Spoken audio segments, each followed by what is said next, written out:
સુરતમાં અડધો કલાકમાં ધોધમાર વરસાદ વરસી ગયો। વરસાદથી રસ્તાઓ પર પાણી ફરી વળ્યા। મજુરા ગેટ વિસ્તારમાં પાણી ભરાઈ ગયા તો નવી સિવિલની આસપાસ પણ પાણી ભરાતા વાહન ચાલકો અટવાયા હતા।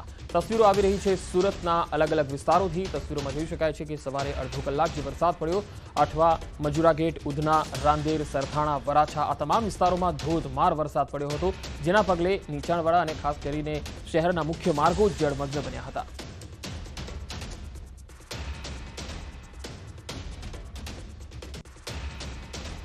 હવામાન વિભાગની આગાહી વચ્ચે સુરતમાં શરૂ થયેલો વહેલી સવારે વરસાદે ધીરે ધીરે પોતાની ગતિ વધારી હતી। દ્રશ્ય સીધા જોઈ શકાય છે સુરતના મજુરા ગેટ વિસ્તારના કે જ્યાં ધીરી ગતિએ શરૂ થયેલા વરસાદે પોતાની ધમાકેદાર એન્ટ્રી કરી વિરામ લીધો છે। પહેલા અડધો કલાક પડેલા વરસાદને લઈને ઠેર ઠેર પાણી ભરાવાની સમસ્યા સામે આવી રહી છે। મુખ્ય માર્ગ ઉપર પાણી ભરાતા વાહન વ્યવહાર જામ થવા સાથે વાહનોની ગતિ ધીરી થઈ ગઈ હોવાનું જોવા મળી રહ્યું છે। જે પ્રકારે સુરતનો અડાજણ વિસ્તાર હોય, વરાછા હોય, ઉધના હોય, તમામ વિસ્તારોમાં વરસાદે પોતાની ગતિ વધારી હતી। જોકે વરસાદે વિરામ લેતા તંત્રએ રાહતનો શ્વાસ લીધો છે, પણ જે પ્રમાણે હવામાન વિભાગે આગાહી કરી છે તેને લઈને ચોક્કસ લોકોની ચિંતામાં વધારો જોવા મળી રહ્યો છે। ધીરી ગતિએ શરૂ થયેલા વરસાદે પોતાની ગતિ વધારતા સુરતના મુખ્ય માર્ગો પર આ પ્રકારે પાણી ભરાતા સીધી અસર વાહન વ્યવહાર પર જોવા મળી રહી છે। કેમેરામેન ભરત બ્રહ્મભટ્ટ સાથે કીર્તિશ પટેલ, ન્યૂઝ 18 ગુજરાતી, સુરત। સુરતમાં શહેરમાં મેઘરાજાએ ધુઆધાર બેટિંગ કરી છે, ત્યારે ભારે વરસાદને પગલે રસ્તા પર પાણી ફરી વળ્યા। ઉધના નવસારી રોડ પર વરસાદી પાણી ભરાતા વાહન ચાલકોને હાલાકી પડી। અનેક વાહનો બંધ પડ્યા તો વાહન ચાલકોએ અધવચ્ચે વાહનને ધક્કો મારવાનો પણ વારો આવ્યો। મુખ્ય માર્ગો પર પાણી ભરાતા ટ્રાફિક જામની સમસ્યા સર્જાઈ। સુરત શહેરમાં સવારથી જ વરસાદી માહોલ જામ્યો છે।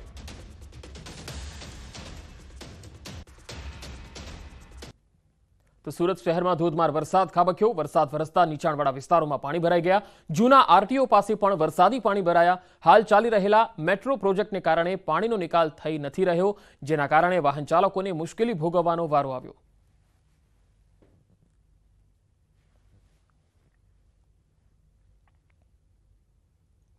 પાણી ભરાતા વાહન ચાલકોને હાલાકી પડી રહી છે। તસવીરો સુરત શહેરથી આવી રહી છે।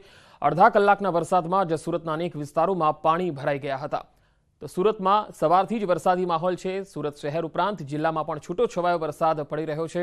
માંગરોળ તાલુકા પંથકમાં પણ અચાનક વરસાદી માહોલ જામ્યો। કીમ 4 રસ્તા, ભાતકોલ, પાલોડ, સિયાલજ સહિતના ગામડાઓમાં પણ વરસાદ, કાળા ડિબાંગ વાદળો સાથે વરસાદ પડ્યો। વરસાદ વરસતા વાતાવરણમાં ઠંડક ફેલાઈ ગઈ હતી। લોકોને પણ ગરમી અને બફારાથી છુટકારો મળી ગયો। આ તરફ વિરામ બાદ પાટણમાં પણ વરસાદી માહોલ ફરી એકવાર જામ્યો છે। પાટણ શહેર અને આસપાસના ગ્રામ્ય વિસ્તારોમાં વરસાદ પડી રહ્યો છે। કમલીવાડા સહિતના ગ્રામ્ય પંથકમાં ધોધમાર વરસાદ પડ્યો। પાટણ શહેરમાં લાંબા વિરામ બાદ વરસાદી ઝાપટું પડ્યું। વરસાદી ઝાપટું પડતા વાતાવરણ ઠંડુગાર બન્યું છે।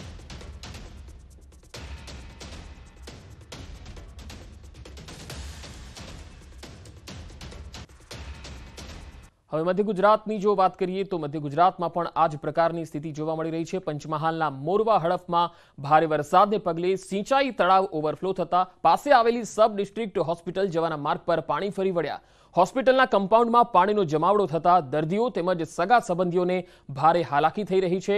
હોસ્પિટલમાં અવરજવર માટેના 2 ગેટ પૈકી એક ગેટ તરફ પાણી ઓસર્યા છે, પરંતુ બીજો ગેટ હજુ પણ અવરજવર માટે બંધ રાખવામાં આવ્યો છે। હોસ્પિટલના પાર્કિંગ સહિત કમ્પાઉન્ડમાં પાણીનો જમાવડો થતા લીલ અને મચ્છરનો ઉપદ્રવ થયો છે। તંત્ર દ્વારા જલ્દીથી પાણીનો નિકાલ કરી સ્વચ્છ કરવામાં આવે તેવી દર્દીઓ અને સ્થાનિકોની માંગ છે।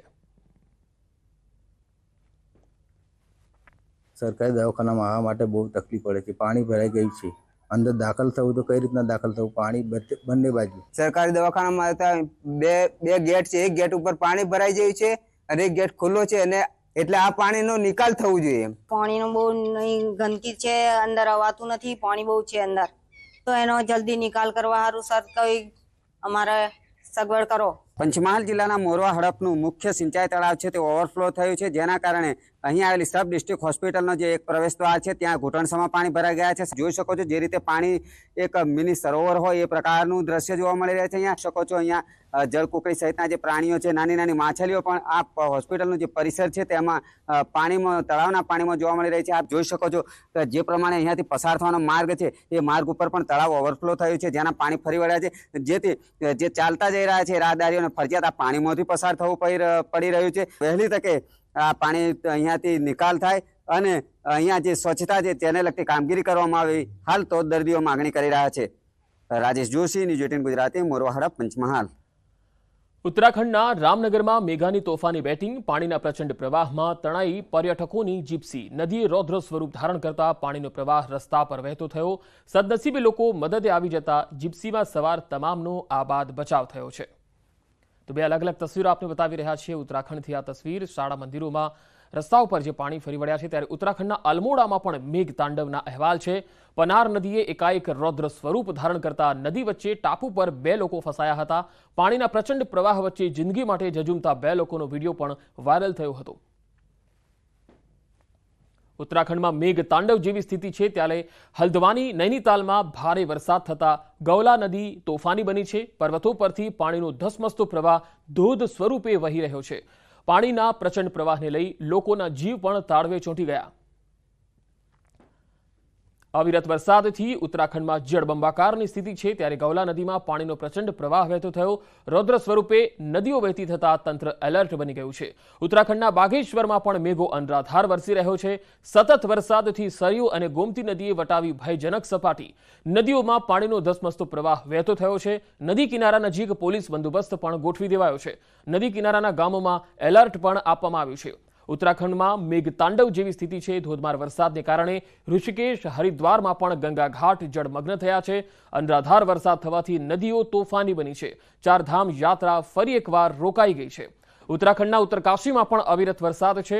ભારે વરસાદને કારણે ભાગીરથી નદીએ ધારણ કર્યું છે રૌદ્ર સ્વરૂપ અને સતત વધી રહેલા પાણીના પ્રવાહને લઈ ગંગોત્રી યમુનોત્રી હાઈવે બંધ કરવાની નોબત આવી છે. પાણીના પ્રવાહને લીધે 6 જેટલા ગામડાઓને જોડતા માર્ગો બંધ થઈ ગયા છે. ઉત્તરકાશીમાં અવિરત વરસાદ છે અને ભારે વરસાદને કારણે ભાગીરથ નદીએ રૌદ્ર સ્વરૂપ ધારણ કરી લીધું છે. ઉત્તરાખંડના ચમોલીમાં મેઘરાજાએ રૌદ્ર સવારી કરી. સતત 3 દિવસથી વરસી રહેલા વરસાદથી જનજીવન પ્રભાવિત થયું. અનરાધાર વરસાદથી અલકનંદા અને ધૌલી ગંગા નદીએ રૌદ્ર રૂપ ધારણ કર્યું છે.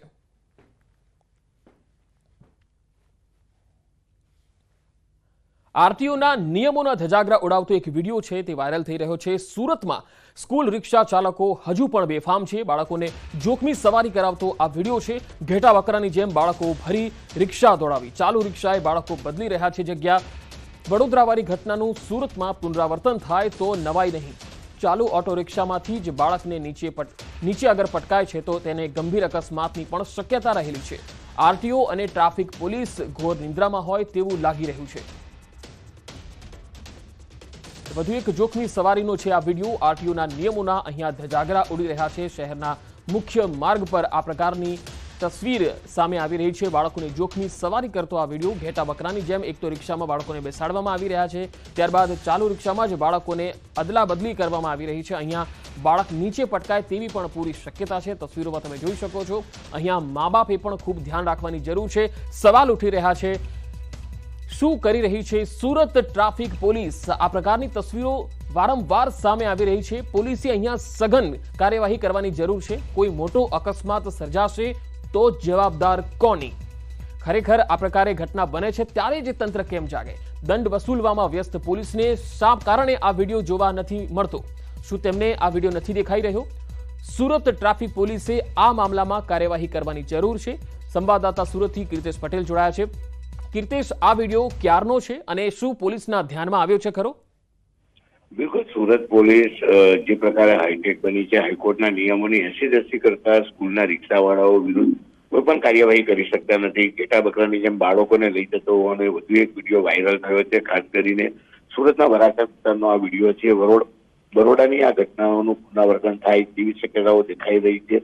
2 દિવસ પહેલા પણ સુરતના કિશોરી વિસ્તારમાં આ જ પ્રકારે સ્કૂલના બાળકો રિક્ષા ચલાવતા એવો વિડીયો વાયરલ થયો હતો. ત્યારે ફરી એક વખત સુરતના વરાછા વિસ્તારમાં બાળકોને ઘેટા બકરાની જેમ રિક્ષામાં ભરીને જતો વિડીયો વાયરલ થવા પામ્યો છે. જોકે સુરત પોલીસ હાઈટેક છે. સુરતમાં પોલીસના 5000 જેટલા કેમેરા આખા શહેરમાં નજર રાખી રહ્યા છે. ત્યારે સુરત પોલીસને આ સમગ્ર ઘટના દેખાતી નથી તેવું લાગી રહ્યું છે. કારણ કે સુરત પોલીસ માત્ર લોકોના દંડ કરવા માટે જ આ કેમેરા મૂક્યા હોય તે પ્રકારની ઘટનાઓ સતત સામે આવી રહી છે. અને જે પ્રકારે બાળકોને રિક્ષામાં ઘેટા બકરાની જેમ ભરીને જાય છે, ત્યારે આવા રિક્ષા ચાલકો વિરુદ્ધ હાઈકોર્ટે બી જયારે ટકોર કરી છે, ત્યારે તેના નિયમોની એસી કરી રિક્ષા ચાલકો ભરી રહ્યા છે. તો સુરત પોલીસ આ મામલે કાર્યવાહી કેમ નથી કરતી તે મોટો સવાલ સુરતની ટ્રાફિક પોલીસ સામે ઉભો થયો છે.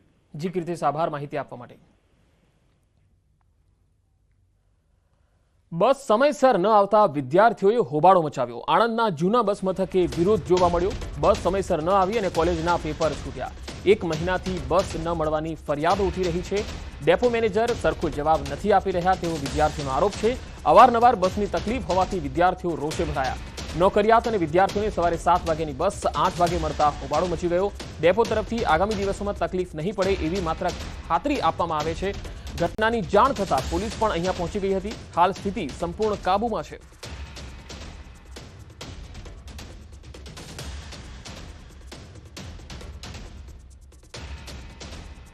ડેપો મેનેજરને અમે રજૂઆત કરીએ છીએ, ફોન પર કરી પણ સરખો જવાબ આપતા નથી. એ એવું કહે છે કે અમે શટલ મોકલ્યું છે. 7 વાગ્યાનો ટાઈમ છે, 8 વાગે બસ આવે તેનો મતલબ શું? નોકરી કરતા એમને અંદર જવા ના દે, બરોબર? ઓફિસમાં બોલાવાના, પછી લેક્ચર છૂટી જાય એનું શું કરવાનું? આજે 1, 2, 3 આજે મેન પેપર હતો, છૂટી ગયા, શું કરવાનું અમારે? આજે વારંવાર આ લોકોને રજૂઆત કર્યા છતાં પણ આ લોકો મેનેજ ના કરી શકે. એ કારણથી અમારે 3 છોકરાઓના પરીક્ષાનું પેપર હતું, એ છૂટી ગયું છે. તો હવે આની જિમ્મેદારી કોણ લેશે? અમદાવાદના હાટકેશ્વર બ્રિજનો વિવાદ વધુ વકર્યો છે. બ્રિજને તોડી નવો બનાવવા 52 કરોડનો ખર્ચ થશે. બ્રિજને લઈ કોંગ્રેસે પણ એએમસી પર આક્ષેપ લગાવ્યા છે.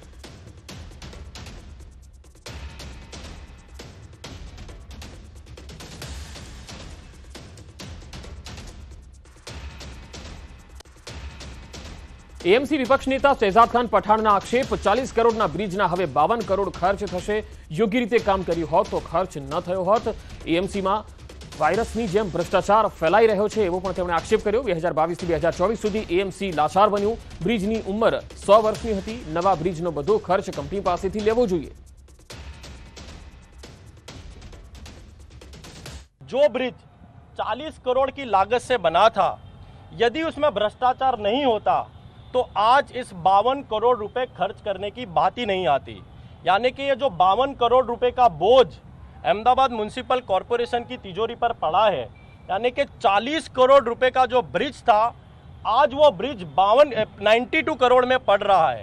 ये साफ बताता है कि ये जो प्रजा का पैसा है वो अहमदाबाद म्युनिसिपल कॉरपोरेशन भ्रष्टाचार के रूप में कहीं ना कहीं खुद के अधिकारी और कॉन्ट्रैक्टरों के साथ मिलकर मिलीभगत कर रहा है.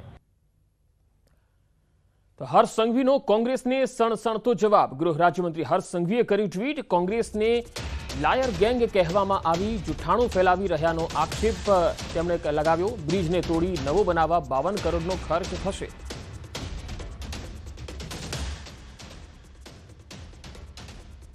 હર્ષ સંઘવીએ ટ્વીટ કરીને કોંગ્રેસને સણસણતો જવાબ આપ્યો હતો.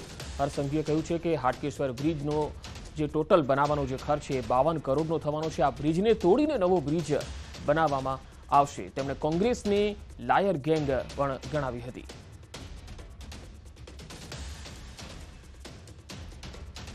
તો આ હાટકેશ્વર બ્રિજ જે બન્યો અને ત્યારબાદ તેમાં જે ભ્રષ્ટાચાર થયો તેને લઈને જ તે વિવાદમાં આવી ગયો. તેને તોડીને નવો બનાવવાની ફરજ પડી છે. ત્યારે કોંગ્રેસના જે આક્ષેપો હતા તેને લઈને હર્ષ સંઘવીએ તેમને જવાબ આપ્યો.